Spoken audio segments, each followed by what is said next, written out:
Welcome Lisa McInerney and Donal Ryan to this session to talk about Eden, currently on the road with Decadent Theatre Company doing its national tour. This session is part of the enrichment program to go with the show, and today we're going to talk a bit about the show and place in writing. So Donal, Lisa, I'm curious to know, with this particular play, had you been familiar with it before? Had you seen it before or come across it before now? Donal? Well, I was actually familiar with the play, but not the actual play itself. Just because when I wrote The Spinning Heart, my wife Anne-Marie said, you know, Eugene O'Brien's going to think you copied him. Because she knew the play very well, and because a lot of her friends were actors and she acted a lot herself, and so she'd seen the play and was very familiar with it. But I guess it's because, I mean, my novel is set in Nina and Eden is set in Edenderry, if you not that far away. And so we set, both works are set, you know, among the same milieu in the same kind of place, and kind of, you know, some of the same things happen. But it's fantastic. I mean, you know, actually the other day when you sent me the PDF, the first time I read the play from start to finish, and the first time I actually engaged with it, you know, directly, it's remarkable. Yeah, what do you think, Lisa? Had you come across this before? I hadn't kind of seen it or read it. Like, I knew of it. I'm kind of, it's one of the things that is missing in my life big time is theatre. I don't really I haven't seen as much of it as I should, and this was kind of a reminder of all the things that are wrong with me, actually, in many ways. But I mean, reading this, oh God, I mean, I found it kind of almost viscerally hurtful in parts. I was like, I'm from a small town, and I was like, oh God, this is so familiar, you know. Yeah. The dynamics between people, the kind of wants that people have, the desires, the things that are stopping them, even the way they speak, tell stories about each other. It was all a bit too much, actually, in parts. Yeah, I found the same, actually. I felt at one stage my stomach was just kind of burning. I was thinking, oh Jesus, it's just so real and so familiar, and in parts so terrible, you know. Yeah, and you could kind of see what's going to happen because you've seen this kind of thing happen in real life, and exactly. you're almost screaming at the page, no, don't do this. When you're saying that, because I too am from a small town and I'm from the Midlands, so I think a lot of the language and the way they talk about different people felt very real to me as well.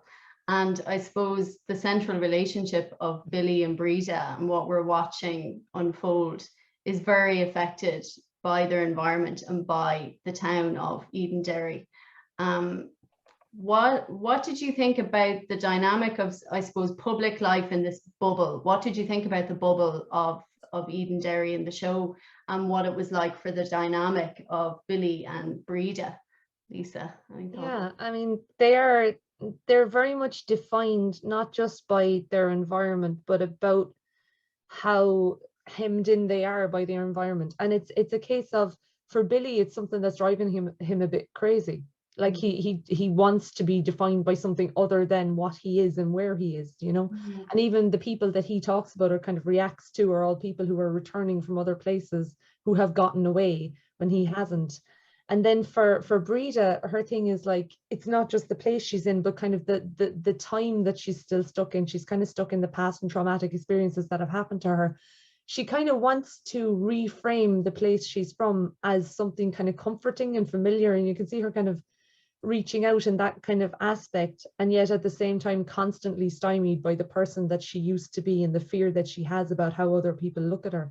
So they are very much, both of them, defined by place, and in a way that's quite restrictive, but they're both kind of dealing with it in different ways, and it affects how they bounce off each other too, you know. I mean, like, the familiarity of place, the familiarity then of their relationship, and how it's just completely hit a wall. I mean, it's all connected. You can imagine that if you took these two characters and they were brought up elsewhere, or they lived elsewhere, or they traveled for a while, the dynamic between them would be completely different. Yeah, absolutely. Yeah, I mean, it's, you know, the thing is, I mean, there's nothing uniquely Irish in it at all. It could be any town anywhere, it could be any small community anywhere in the world, and the same thing could happen. And the idea of Billy just lugging this idea of himself around, like it's this weight in his back all the time, you know, the meme with the golden flute, like he's a fucking idiot, you know. But there's fucking idiots like him all over the world, and there's parts of, you know, Billy in all of us, I think. where we have this idea of who we should be, who we desperately want to be or be seen as, and then the truth and the fantasy just collide at some point, and there's this conflagration as there is at the end, and it's just the most fantastic, actually, leading to that point towards the end where it falls apart completely.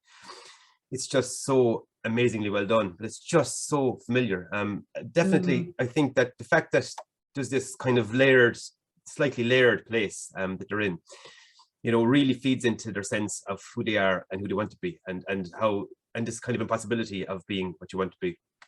I mean, even the moment where in the pub, Breda and her friends realize they don't really talk to Yvonne because she's more golf club. That phrase, more golf club, was just so powerful. It really is, because it's just, God, I know exactly that feeling that she has in that moment. And that's the thing. I mean, sorry.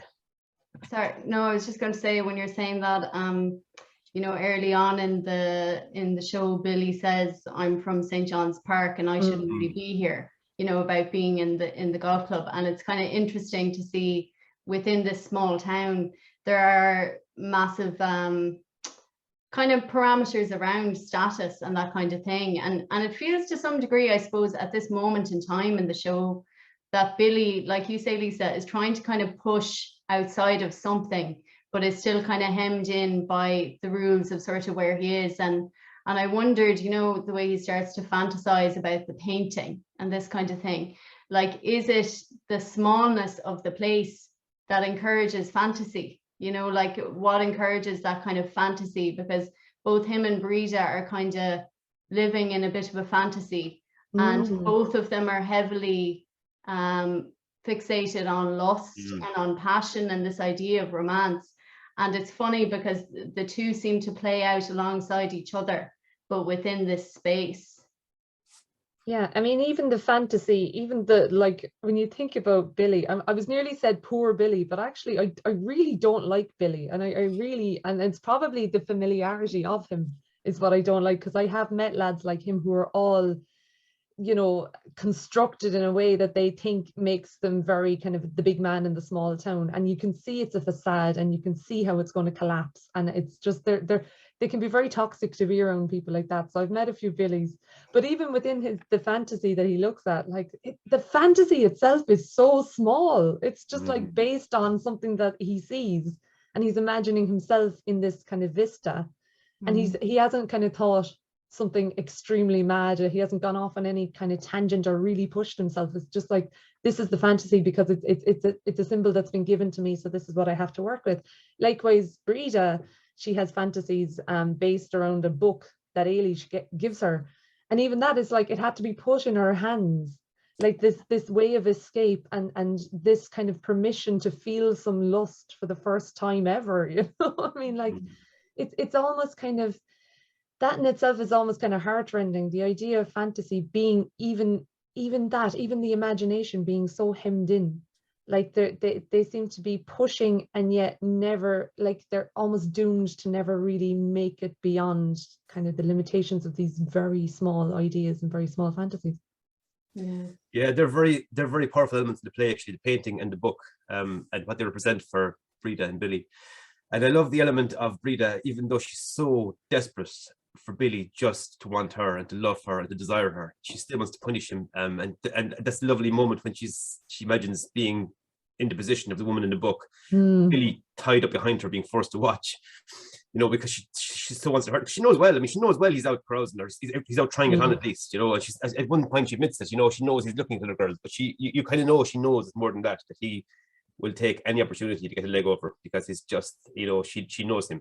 She intimately, I mean, and it's actually kind of a shock, actually, to realize that they're only together 11 years, so they're not they're married less than 10 years probably, and because they feel so jaded and jaundiced, at certain points. And actually, because I thought, reading first, I thought that Eilish was Breda's grown-up daughter, maybe, that that Breda was up into her 50s, and so to think they're so young. But there's that idea of Billy just having dragged his school image into his adult life, and try to keep it together. It's like the Springsteen song, Glory Days. His children live the glory days, and it's just tragic. It's quite amazing, actually, to me, or quite, no, it was perfect. It worked very well for me. The fact that she is not only aware of the fact that he's going out and he's looking at other girls and he's probably trying to get off with other girls, but she's aware of these stories that, you know, that he's telling himself around, like around, you know, James Galway, the man with the golden flute, and how he could be like that. And she knows this is absolute nonsense. Like, she's going, like, the way men talk and the way, and he believes, and she's kind of says to us when she's speaking to us, she's like, I know he believes that stuff. You know, and he, you know, she knows it's absolute nonsense. Like, she has a bit more cop on than he does, possibly because she didn't have glory days at school. She had the opposite. You know, she had the really traumatic school experiences. She had the kind of much more dark side of the town. So there's nothing there to recapture for her. It's kind of growth for Breda. Yeah. Like, yeah. I suppose, because we learn throughout the play that they've both grown up here, and, you know, they're referring to kind of their childhood, and even the guys that Billy's meeting in the pub, he's talking about, you know, how he related to them in school. And Breda obviously is a bit traumatized by being bullied and being overweight, and this is her identity.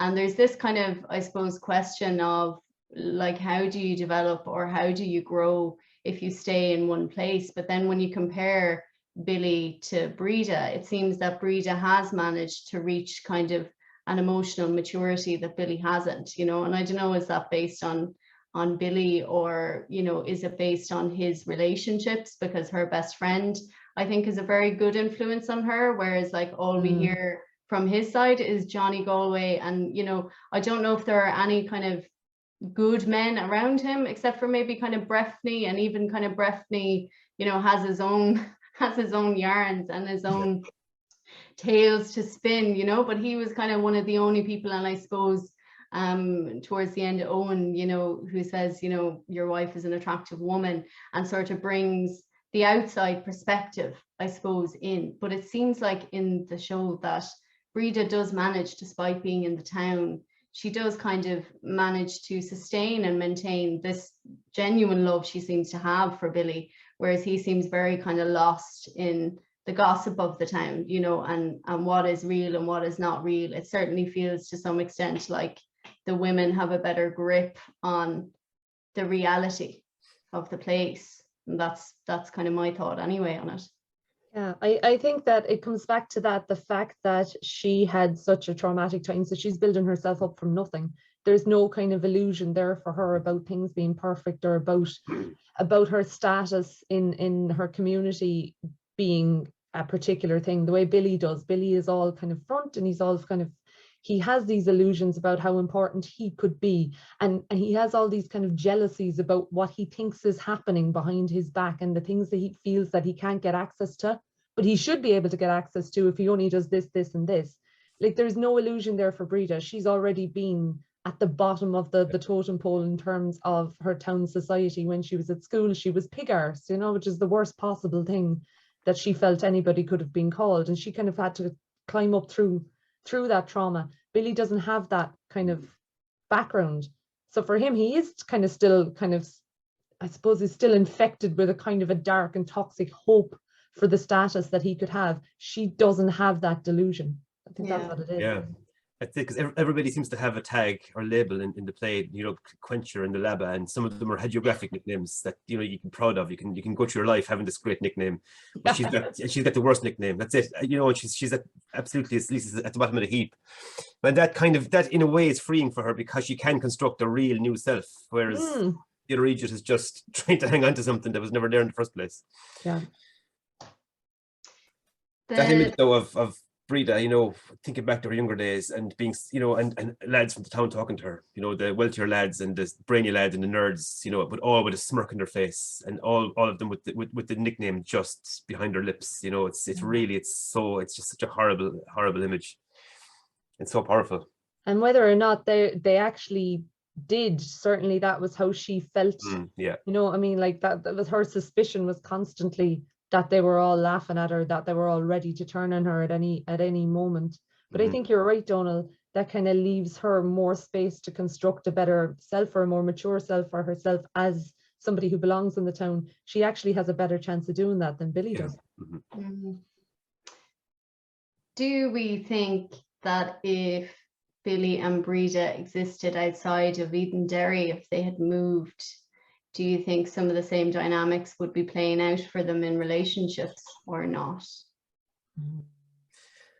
It's hard to know. I mean, it's just so easy for what happens to happen where they are, because everything is so familiar and so comfortable in a way, you know, and everything is so accessible and easy, and you know, they know they're around the place. The topography is just so familiar, and their places are so cemented. I guess it's almost like they're existing in a template. Whereas if the template's removed, you'd wonder like how much to the left or right would they move. Yeah, it's a great question. Yeah, it's really interesting because like I thought at the start of this conversation, I was like, you know, well, you know, if they had only traveled like you know, Ailish kind of went off to England and stuff, and if Breda had only had that opportunity, so I had it in my head, maybe things would have been different. But then, as you just said, Donal, I mean, this is not specific to Edenderry, specific to Ireland. This is a small town story. So, and it's not even that small a town. So, I mean, maybe this is the kind of thing, maybe these are the kind of roles that these personalities would have filled anyway, which is a depressing thought, really, because I'd like to think that Breda could kind of do a bit better, you know? Well, what about your own characters? I'm curious. Obviously, you're both writers, you know, and Lisa, in your trilogy, and Donal, in all of your books, you know, really you have featured very particular communities and places with characters in them. You know, like for you as writers, in your own work, are you seeing those characters like unequivocally in that place, and the place is kind of the making of them, the affecting of them, you know, when we're kind of like hypothetically thinking about these characters existing elsewhere? I'm curious to know what both of you in your own work, how that has gone for you in terms of imagining behavior, choices, relationship dynamics, all of those things in your writing. Lisa, do you want to comment on that? Yeah, like for me, when I'm writing, or the characters that I write, they're kind of very much intrinsically linked with where they're from, and it's the product. They're the product of their environments, as it were. You know, I mean, things that have happened to them, the places that they traverse, the way that they speak, the people that they interact with.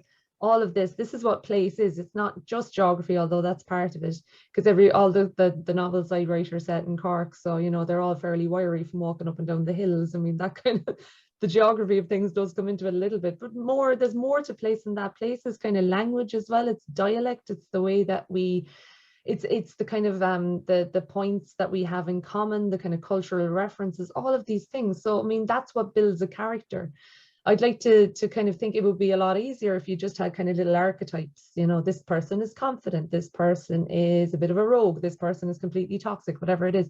But even if you take those as the kernels, the real kind of center of a character, the environment will build up the rest of it and will change them in ways that won't be the same if you have. So when I read my novels all set in Cork, I like to think that these stories could only happen in Cork because the particular size of the place, for example, there has to be a level of anonymity for the characters to get away with what they do, because they do kind of exist on the periphery of that society, and they do make these kind of decisions that can be very damaging. But at the same time, the city has to be small enough that there is room for coincidence, there is room for people knowing each other, knowing of each other, being able to place each other.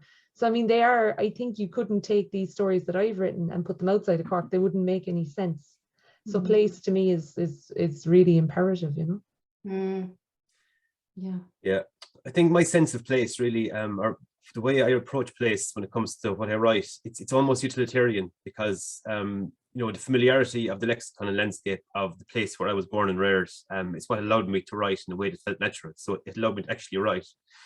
But when I'm writing a character and I'm trying to describe a character's interiority, I always consider embarrassment and how powerful a force embarrassment is, and how when a person is having their interior life, it's fine, they're unfettered and there's no sense of embarrassment. But when they act in public, they will act within the bounds that are imposed by the risk of being embarrassed in front of people. And literally the idea of making a show of yourself. I mean, you know, the idea of making a show of yourself, where I'm from anyway, it's so powerful, and the risk of it has such, you know, seemingly terrible consequences. I mean, they don't really, like, but you know, from as long as I can remember, I've been told, don't make a show of yourself, you know, and it's good advice mostly, you know, but it really does affect how you behave and how you act and what you strive for and how you posit yourself in the world. You know, I mean, for years and years, I was kind of embarrassed. And it was my own problem, nobody else's. I was embarrassed at the idea of being a writer, you know. It's kind of, and it was a kind of a secret, you know. It was, I really had to come out as a writer, like, and make a bit of a big deal of it, like, crazily. But that's, you know, and I guess that's a product of maybe it's part of how I saw where I'm from, you know, or how I believed it to be. Maybe it's not the way it was at all. Because in fairness, I was always so encouraged as well, like, so it was ridiculous, because most of these things, I think, you know, the mapping between our interior and exterior landscapes can be so flawed, to be such a huge deficit between our perception and what's really going on outside of us, you know. But definitely, I mean, definitely, as Lisa was saying, all of these cultural tropes and all of these touchstones that we all are bear witness to, they all affect how we act, and that and when you write in that place, they'll affect how you characterize a person and their actions, for sure. I suppose what you're touching on there, Donal, is the power of persona and identity too in a place, in the sense that we as people love to label and categorize. Generally, people do. Oh, absolutely. For sure, it definitely is a human impulse to categorize. Absolutely. Yeah. And even, you know, in Eden, I suppose, like, the nicknames and the stories that are associated with people, like, the power of the story is very, very strong in these places. It's kind of like people live off these anecdotes of things that have happened, and it's a mixture of things that have happened and rumor and their own kind of take on things. But like you're saying there, just as a person in real life in Ireland, you are, I think, acutely aware a lot of the time, if you live in a small community, that people will kind of know certain things maybe, or attribute certain things to your character. I think that's, that's it. The last thing you want is for people to fatten on something that you did, you know, and that's it's a great phrase, you know. Oh, she's fatten on that now when she hears it, you know. Somebody, like, if you make a mistake or do something out of the ordinary, other people will literally be fueled by it, will be embiggened by your diminution, you know. It's like this balance has to exist all the time. Yeah, I know I sound jaundiced, but I mean, I have to say, like, I love the place I'm from, and I always will, and I hate being too far from it. But, you know, we can all see these things, I suppose, about our own homes. Just that phrase that you had there, Donal, about fattening on it, just reminds me of my nana's thing was like, I wouldn't please her to say that. Like, the idea that if you give too much of yourself away, you provide ammunition for these stories that through which, like, our communities are completely mapped. Like, they become like a real kind of way through, and a real kind of walls around people and communities and stuff like that. So God, that really hit me, like, right in the stomach there. I'm still like that. I find it very hard to shake this off, kind of like the amount that you should give away of yourself. Same here, the amount that you should hide. And what you were talking there about making a show of yourself always calls in. Like, I was always told never to laugh too loud, you know, things like that. And, like, just the idea of, I suppose we could bring in the Irish concept of notions again there, and kind of like all of these stipulations and rules that are placed around any small community, any community at all, really, whether it's in a family or whether it's in a town. The constant kind of, like, the crabs trying to crawl out of the bucket and the rest of the crabs pulling them back down again, you know. I mean, like, God, it's so familiar. That's what was so kind of grotesquely wonderful about the 10 years we had of real prosperity, or, well, it wasn't real prosperity, but real perceived prosperity. Yes. People going around in Beamers and Mercs, you know, and joining the golf club and having notions and getting away with it, you know. I think that's why Ireland was so radically altered by those 10 years. And I think for the better, you know. I mean, there was kind of a year or two of intense embarrassment, then this terrible hangover going, oh, Jesus Christ. You know? That happened at all was great, because it flattened things out a small bit, you know, at least. You know, the idea of that person being to a golf club was kind of diminished, I think, by those years. You know, it never came fully back. Yeah.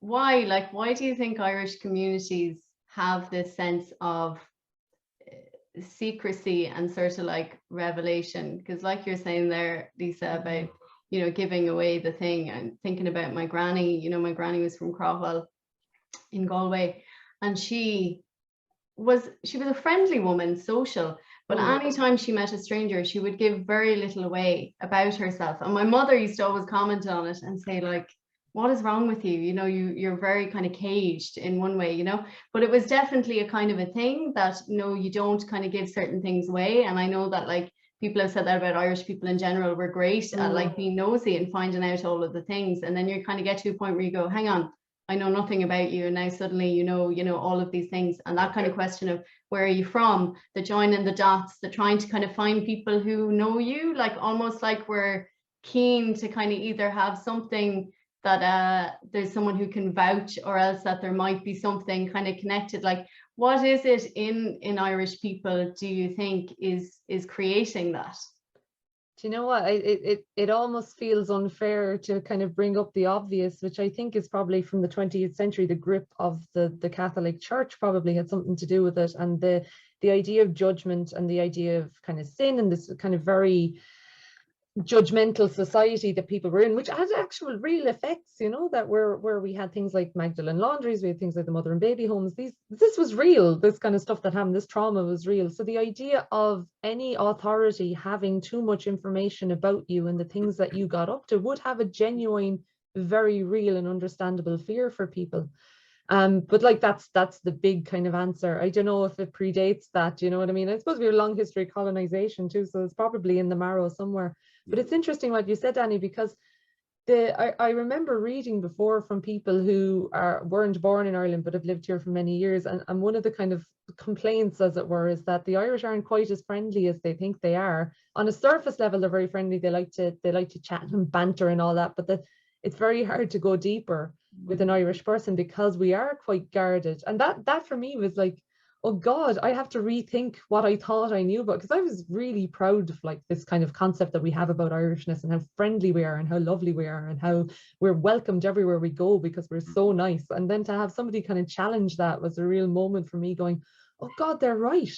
There is a caginess. There is a kind of like, I want to know a lot about you, but I don't really want to tell too much about myself just in case, you know.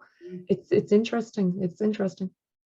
Oh, for sure. I mean, that the idea of cuteness is just ingrained. And cuteness, that's the word, Donal. Not Donal. giving away too much, you know, and cuteness can be something that really, you know, it can be a positive force, really. It can. You know, because you have to retain something of yourself, I think, for yourself and for the people with whom you're intimate. But definitely, Lisa, you're so right. We have an idea of ourselves that we kind of know is false, you know, that we put out there.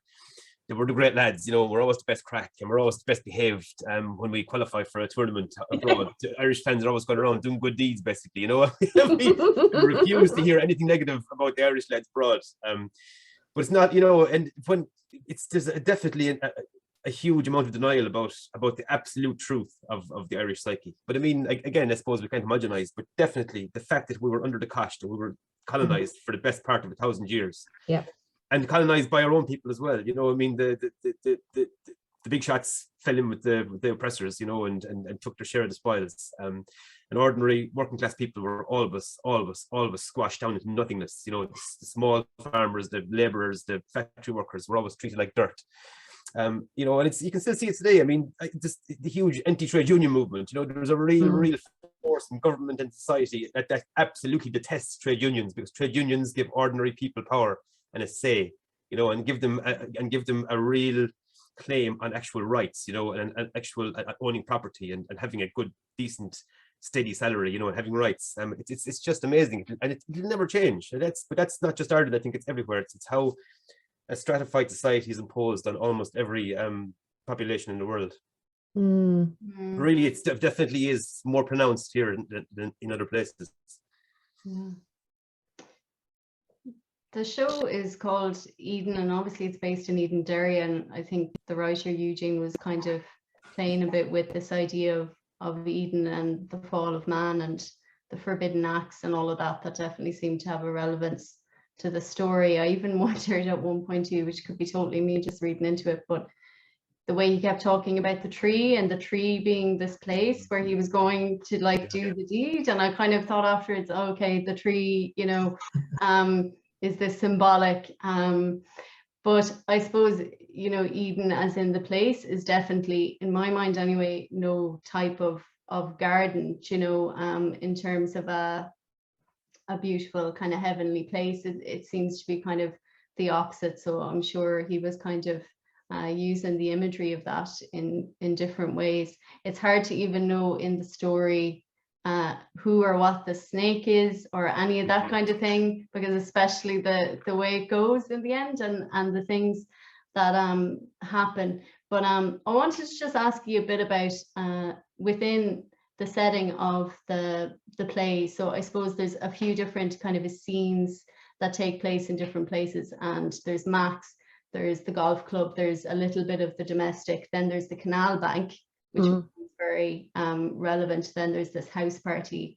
And I wonder, did you think, I thought from seeing the play and from reading the play, there's something about the canal bank towards the end that I felt it was interesting that it's the only outdoor kind of landscape that we see, and we see this image of kind of a boat and her, you know, potentially kind of taking this boat, or like being interested in taking a boat, which I thought was kind of a symbol of, you know, that wanderlust, and kind of what you said, Lisa, about them being in this place that they've just been in forever. And, you know, it's kind of like, where or what is outside of this world, you know, where or what is outside of where they live. And for her, the canal bank, you know, felt like this kind of lovely romantic place. And I felt like there was something kind of deliberate in the way that Eugene did that in terms of moving the characters around in the play. I thought, like, in terms of the balance, there's very much a lot of this public life, and then the private moments are very specifically located in these places. Did you feel, from looking at the work and considering the narrative, that there was any particular emphasis on any of the locations, like in the piece, in terms of what was happening with the characters? Did you have any thoughts on that? Well, I think the canal bank for sure. I mean, Breda sees the canal bank as just this place where she reached heaven, you know, where the beautiful moment happened, where she felt loved and wanted before, you know, on their first night together with Billy. And she's trying to get that back all the time. And the canal bank is a physical place where this you know, this beautiful thing happened to her in her own mind, and it's become this symbol now for happiness and for things being right in her marriage, that she knows is you know, a very rocky and very unstable marriage, definitely. But you know, the kind of round of pubs themselves, I think, you know, a couple of times Billy lists the pubs in his head, you know, and it just feels like this kind of circle of hell almost, you know. Yeah. I mean, I always was, you know, joyfully and heavily involved in drinking culture in my hometown. But I can see how it can turn so sour, you know, and it does seem like it's almost, you know, kind of grotesque. You can see all these kind of almost gargoyle type characters in all these places, you know, kind of jeering and leering, and Billy just being bewildered by it all, because, you know, Billy feels kind of duped at one stage. I think Tony says something like, "Don't always believe me," you know, and he just feels things start to crumble then, you know, and things start to kind of his idea of the place he's in and who he is and what story is starts to evanesce, and he ends up bewildered by the whole thing. But the canal bank really stands out. And actually, it's funny when you mentioned the tree there. It's quite. I didn't see that. It's so obvious. I should have seen it. You know, obviously it's the tree in the garden and the temptation. But you know, I think these things are woven in so well into the piece. You know, and you're so kind of immersed in it, and in Billy and Breda and the language they're using, and what's going on, that these things just sit so easily in the story. It's so well done in the play. It's really interesting, actually, the idea of the canal bank as well being the outdoor one.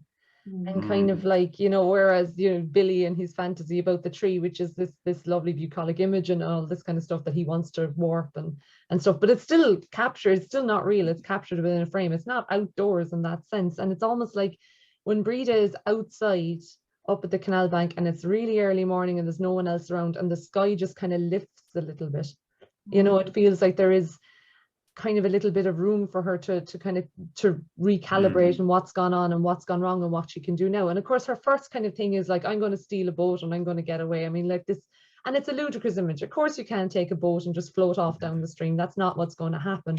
But I like how it's subverted then, and she does find her release in a completely different way.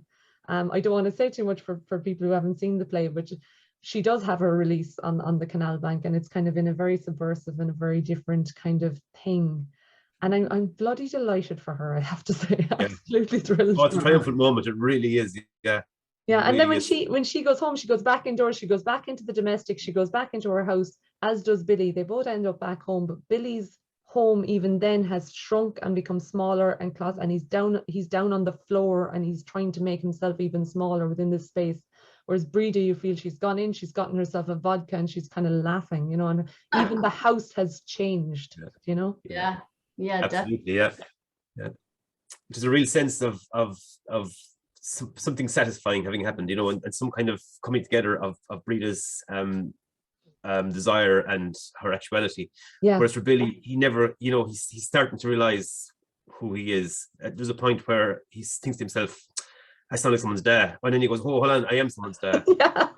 You know, and then there's a moment at the end where he comes blinking into the light. You know, it's early morning, the milkman's out. His eyes are sore from the light. You know, it's like, you know, it's almost kind of like he's being born again. You know, he's come back, he's rewound to this situation where he has to start again from the start.